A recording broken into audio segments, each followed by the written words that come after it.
Welcome to this series of lectures on spectroscopy. In this part 2 of our discussion on Raman spectroscopy, I will be talking to you about pure rotational and pure vibrational Raman spectra. The session is planned as follows. To begin with, we will recall what we did in the previous session about the basics of Raman spectroscopy. Thereafter, we will have discussion on pure rotational Raman spectrum. This will be picked up as follows, that is, we will start with the prerequisites for such a spectrum to be observed. This will be followed by the kind of energy expression what we come across, then the selection rule. It will be followed by the kind of spectra we get and what is the implication or the significance of that spectrum. Thereafter, we will come down to pure vibrational Raman spectrum. This also will be followed in the same fashion, that is, we begin with prerequisites followed by energy expression, the selection rules, and we see the kind of nature of spectra I get there and what is the significance of that. And towards the end, we will try to sum up what we do today. Okay, so that's the way we are going to go about it. Okay, let's make a beginning by recalling what we did in the previous session. Basically, we started with making a statement of the kind that EM radiation, that is electromagnetic radiation, having wavelengths comparable to the species which is interacting, it gets scattered. That means, if the wavelength and the kind of dimensions of the interacting species, the atoms or the molecules happen to be comparable, then we expect scattering to come into picture.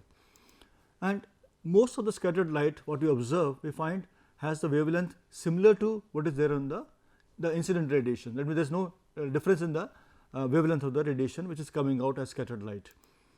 However, a small portion of the scattered light has different wavelength. The presence of radiation of different wavelength in the scattered light is called as Raman effect. So, that is a very significant thing we learnt in the previous session, that is what is Raman effect. Then another thing which we deliberated upon was that this radiation, when we try to kind of give a quantum mechanical interpretation to this observation, we realize that the radiation photon, when it interacts with the molecules, it can undergo either elastic or inelastic collisions.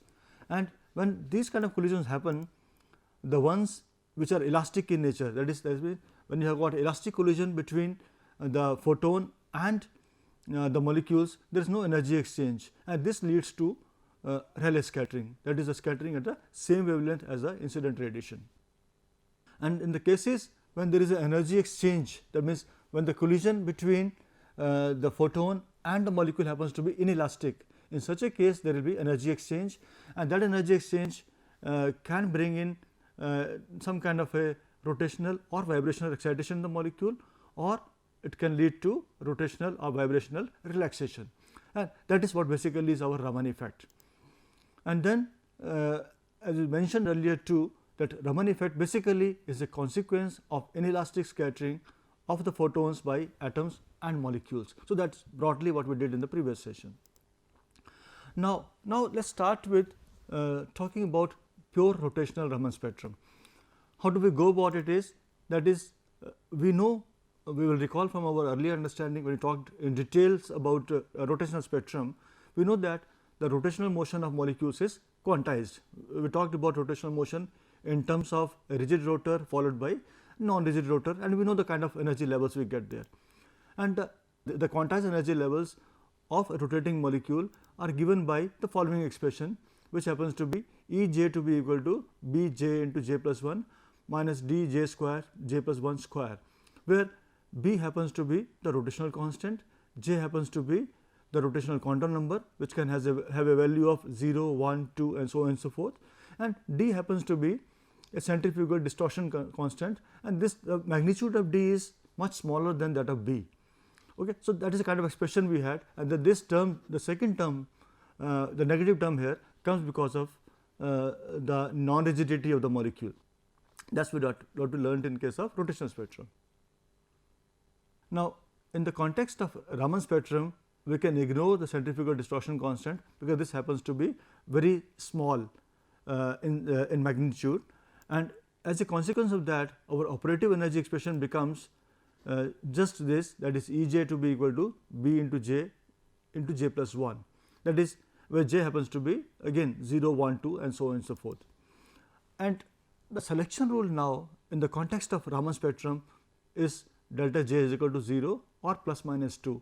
That means, either there is no change in the rotational energy level or it can change by 2 units, either it gets excited or gets relaxed by 2 units over there. Now, you should contrast this with what we had in case of microwave spectroscopy. When we talked about a rotational spectrum, we know that in that case our delta J happened to be plus minus 1, that is, the rotational energy level could change only by 1 unit, whereas in case of Raman spectrum we have it changing by 2 units. It is a very significant observation here. So, we have got that there are energy levels there, the energy expression we learnt about, we will come to energy levels later on. Now, what is the prerequisite for such an interaction to take place? That means, what is the requirement in the molecule so that it can show our rotational Raman spectrum? And you recall that we did make a mention in the previous session also, that is the molecule must be anisotropically polarizable. Let's have a revisit this. What basically it means is that if I have a molecule and if I apply some kind of a electrical potential to that, so the molecule gets polarized, and if it gets polarized to different extents, if I apply potential in different directions, then it is said to be anisotropically polarizable. That means, the polarizability is different in different directions. Normally, when you talk about polarizability of a molecule, it is represented in terms of a polarizability ellipsoid. Let us see what it is. A polarizability ellipsoid is basically a 3-dimensional surface whose distance from the electrical center of the molecule is proportional to 1 by square root of alpha I, where alpha I happens to be the polarizability. That means, if along a given direction the polarizability is more, then the ellipsoid will have a shorter dimensions there. If polarizability is less, ellipsoid will be larger. Okay. Now, that is, as I just mentioned, alpha I happens to be the polarizability along the line joining a point I in the ellipsoid with the electrical center. That means, if I have a molecule, the molecule has an electrical center. From this center to the ellipsoid, so if I have any point on the ellipsoid, so this distance is what is going to be determined by the magnitude of polarizability along this direction. Okay. So, that is the way we generate polarizability ellipsoid. So, having learnt about the prerequisite for the interaction, prerequisite to observe rotational Raman spectrum, let us see that if I make a radiation interact with the molecule to measure the rotational Raman spectrum, what kind of spectra do I get there? Now, we know that our selection rule is delta J is equal to 0 and plus minus 2. If in such a case the transition corresponding to delta J is equal to 0, that implies that there is an elastic collision between the incident photon and the molecule, and this will give rise to Rayleigh scattering. That means, there is no energy exchange, because delta J is not changing, means there is no energy either absorption or emission over there. Okay.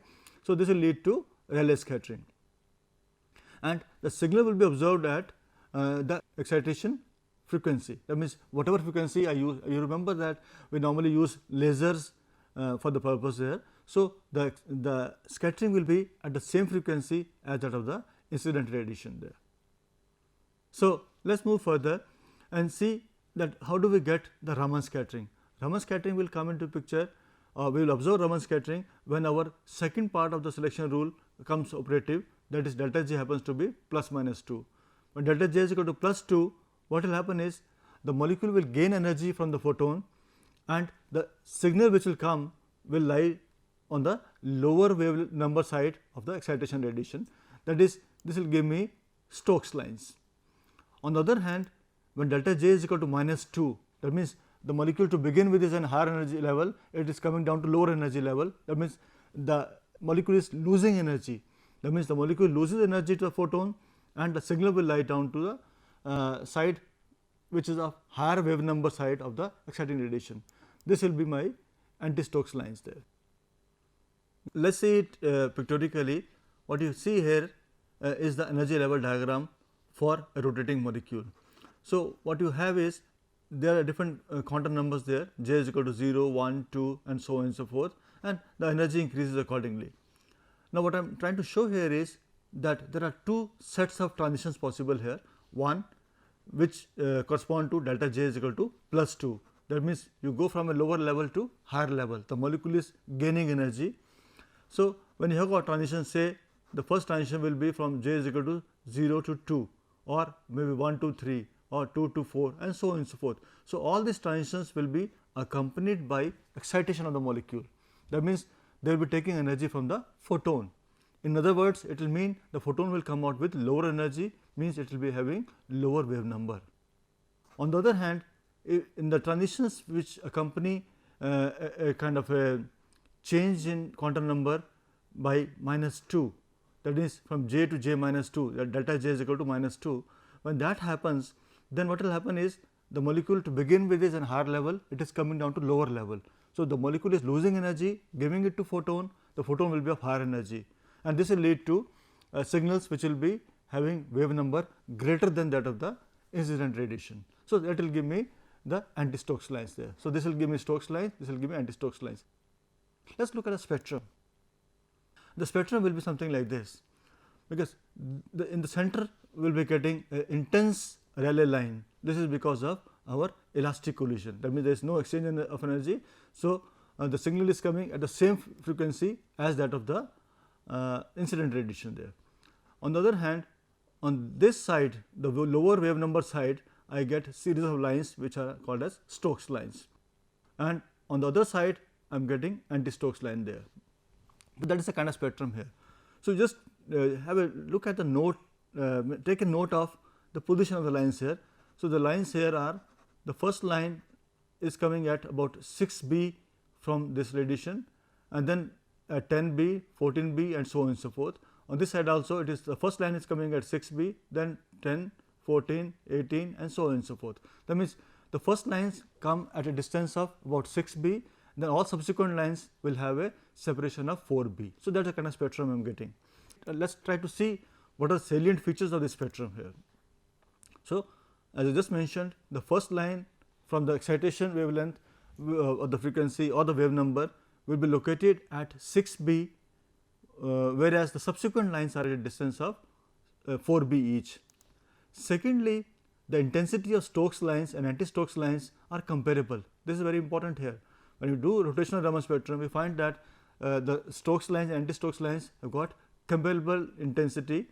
The reason for that is because these signals are coming because of the first few rotational energy levels which are reasonably populated. So, whether the transition goes upwards or downwards, so they will be reasonably intense.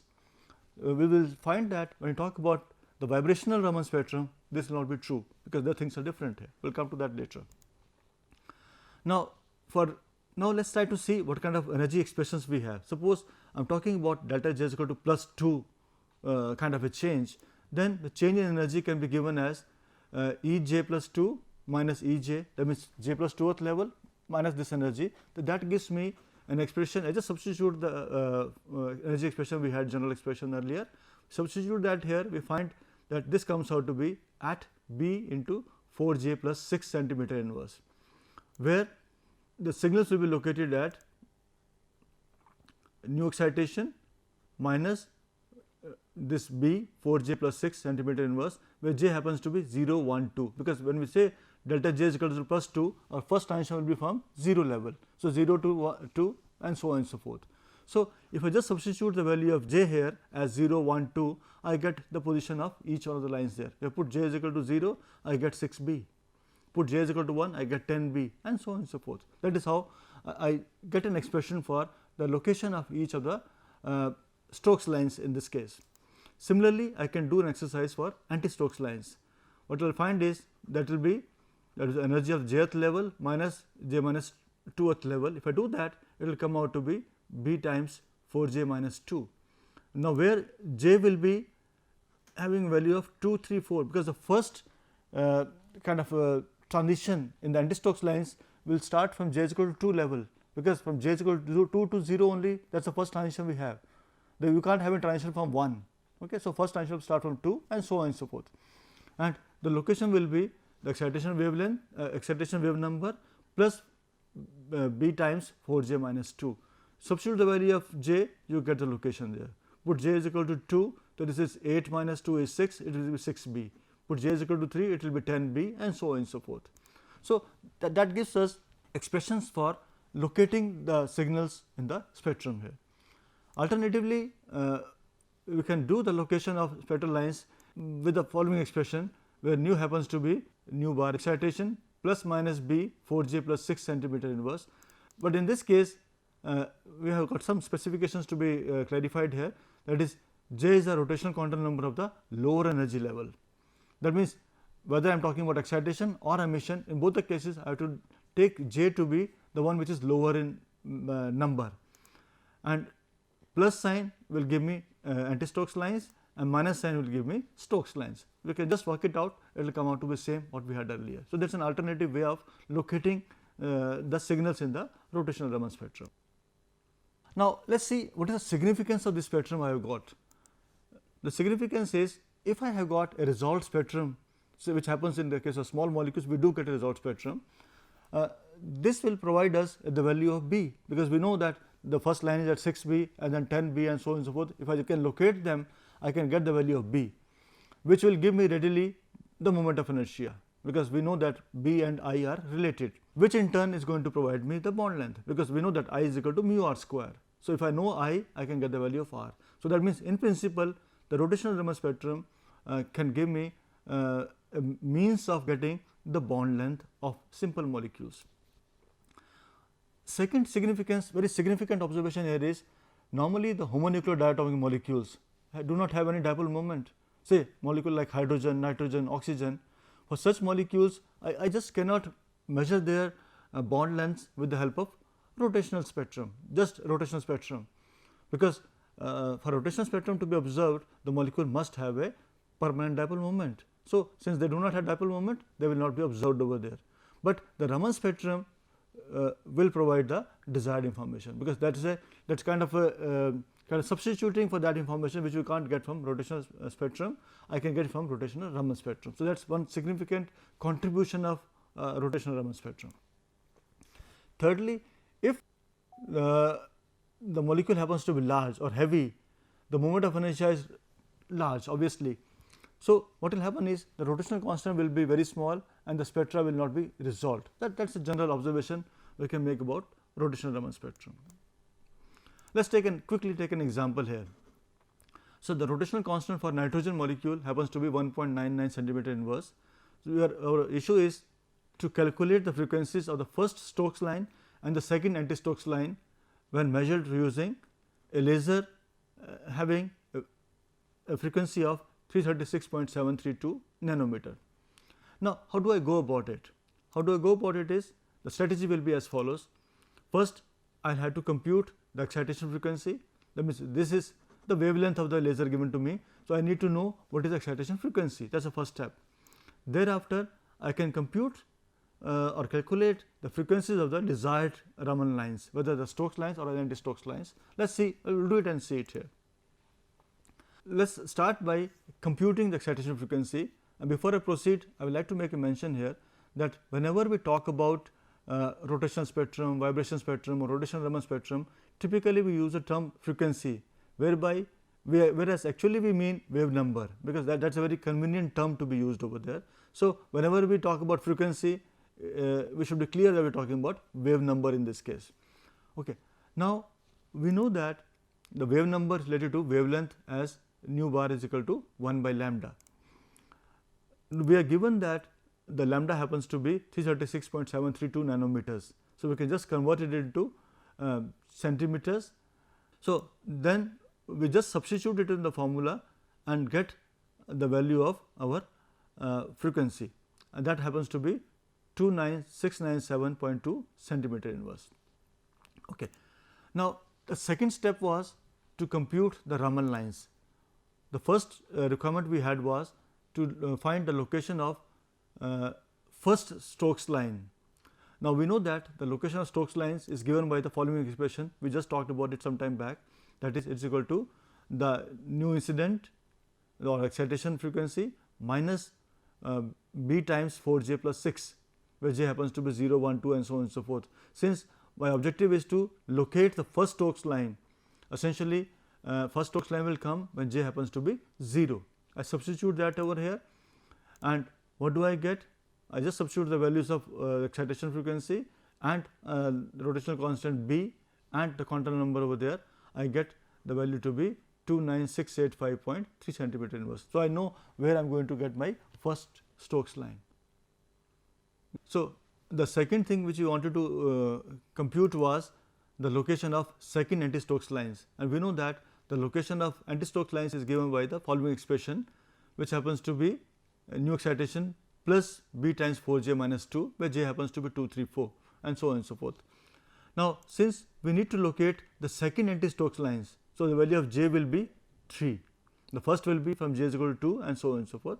So, what we do is we substitute the value of B, j, and what we get is the value for the location of second anti-Stokes lines, that happens to be 29717.1 centimeter inverse. So, we see that how simple the expressions are, and we are able to predict a reasonably good location for the expected spectrum for the molecule. Let us move on to pure vibration Raman spectrum.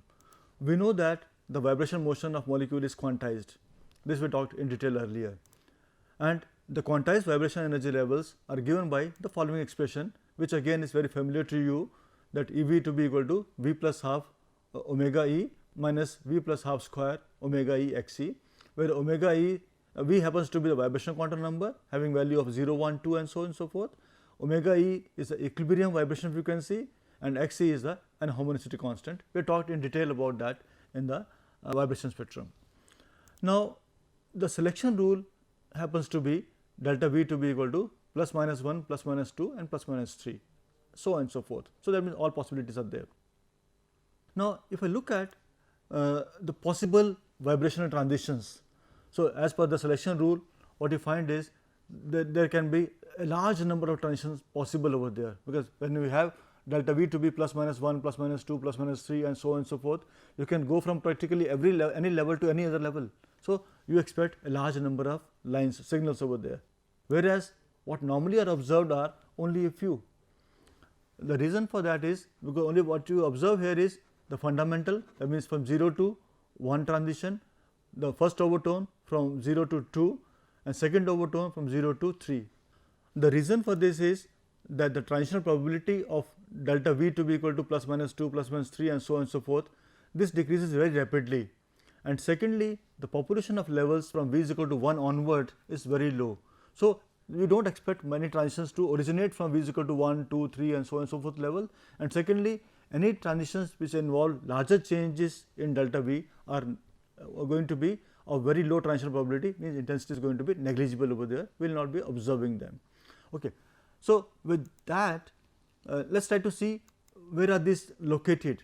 The fundamental is from V is equal to 0 to 1, we substitute the expression there, we find it comes out at omega E 1 minus 2 Xc, that is the location of my fundamental. You remember that we have done all that in the vibration spectrum in details. The first overtone will be from V is equal to 0 to 2, that will be located at 2 omega E 1 minus 3 Xc. And hot bands, we talked about the bands which are observed when you increase temperature. When you increase temperature, V is equal to 1 level becomes reasonably populated, and we do expect some transitions from V is equal to 1 to V is equal to 2. Such bands are called as hot bands, and that will be located at omega E 1 minus 4 Xc. So, there are the possible locations of these transitions to be there. But when you come to Raman spectrum, vibration Raman spectrum, we find that delta V happens to be 0, plus minus 1, plus minus 2, so on and so forth. But let us see what does it mean. What does it mean is that when we have delta V to be equal to 0, means there is no exchange of energy between photon and the molecule. This will give rise to a Rayleigh's line, which will be located at the same frequency as that of the incident frequency. Secondly, as regards the Raman lines, though we just said that there are different possibilities are there, fundamental, first overtone, second overtone, but in the context of Raman lines or Raman spectrum, we observe only fundamentals. The other signals, that means first overtone, second overtone, normally are not observed because they happen to be too weak to be observed, but they are there sometimes, but normally we do not come across them. So, essentially these signals which are the fundamentals ones, they will be located on both sides of the incident frequency, that means there will be Stokes lines, there will be anti-Stokes lines like that, and that will be the location will be new excitation plus minus omega e 1 minus 2 Xc, because that is the location of my fundamental there. This is the location of fundamental. So, this is my incident radiation. So, either it will be plus or minus. So, you are getting either anti-Stokes lines or Stokes lines there. So, the effective selection rule now which comes out for our vibration Raman spectrum is just that delta V to be equal to 0 and plus minus 1, 0 for Rayleigh scattering and plus minus 1 for the Raman scattering. Now, before we proceed further, let us just quickly look at the prerequisite to observe vibration Raman spectrum. We have just seen, okay, if the interaction takes place, where do I expect the signals to be there, but will the interaction take place or not? So, what is the prerequisite for that? And we have been talking about it. We just talked some time back in the context of rotational Raman spectrum that the polarizability must change during the course of a rotation. Now, in the case of vibration Raman spectrum, the requirement is the vibration should be accompanied by a change. The change could be in the size, direction or the shape of the polarizability ellipsoid. Let us take one simple example here. I am talking about the symmetric stretching mode of vibration of water. Now, what we find is in the center this is my normal water molecule and this is the corresponding polarizability ellipsoid here, and this tells me if what will happen to polarizability ellipsoid when the molecule gets stretched out. That means, if you are stretching it out, when you stretch out, you see that these bonds have become longer. When they become longer, the polarizability becomes more. When the polarizability becomes more, the polarizability ellipsoid becomes, it shrinks, it becomes smaller in size. On the other hand, when you got contraction, that means these bonds have become smaller now, the electrons are closer to the nucleus. Nucleus has a lot of influence on that, the polarizability decreases. The polarizability decreases, by ellipsoid becomes larger. So, what you find is that in this simple case, when you have water molecule, it is undergoing stretching vibration, symmetric stretching vibration. So, in this case there is a change in the size of the polarizability ellipsoid. So, this mode of vibration is going to be Raman active. So, or it will going to be vibration Raman activity. So, that means I will be seeing this mode of vibration in the Raman spectrum if I perform the experiment over there. Let us take an example. Let us have a look at the vibration Raman spectrum for carbon tetrachloride, which was measured by using a 488 nanometer laser source. So, what you see here is that at a frequency 20492 centimeter inverse, which corresponds to 488 nanometer, we got a very intense line which happens to be the Rayleigh scattering when delta V to be equal to 0. And on the lower wave number side, we got Stokes lines. On the higher wave number side, we got anti-Stokes lines there. So, there are two sets of lines over here. You see that this spectrum looks slightly different from what we had in case of rotational Raman spectrum. In that case, the intensities of the Stokes lines and anti-Stokes lines were comparable, whereas now they are different. Let us take up the salient features of vibration Raman spectrum we have just seen. The first one is that the Stokes and anti-Stokes lines are equidistant from the Rayleigh line. That is what we actually expect to observe. Secondly, the Stokes lines are much more intense as compared to the anti-Stokes lines. You can contrast it to the rotational Raman spectrum, because in that case what we had was the two were of roughly of similar intensity. So, having discussed rotational Raman spectrum and vibration Raman spectrum in reasonable details, let us try to now sum up what we did today. What we did today was that we reviewed the contents of the previous session, where we recalled what we did earlier. Thereafter, we discussed the origin and significance of pure rotational Raman spectrum in terms of the prerequisites, the energy expression, the selection rule, the nature and significance of spectrum, and thereafter we took up the discussion on origin and significance of pure vibration Raman spectrum, again in terms of the prerequisites, the energy expression, the selection rules and nature and significance of the spectrum. And then of course, we did mention about the salient features of the spectra we get there. So, with this we come to the conclusion of our discussion on Raman spectroscopy. In the next session, we will take up electronic spectroscopy, wherein we will talk about what is electronic spectrum and then what kind of information we get from there and so on and so forth. Thank you so much.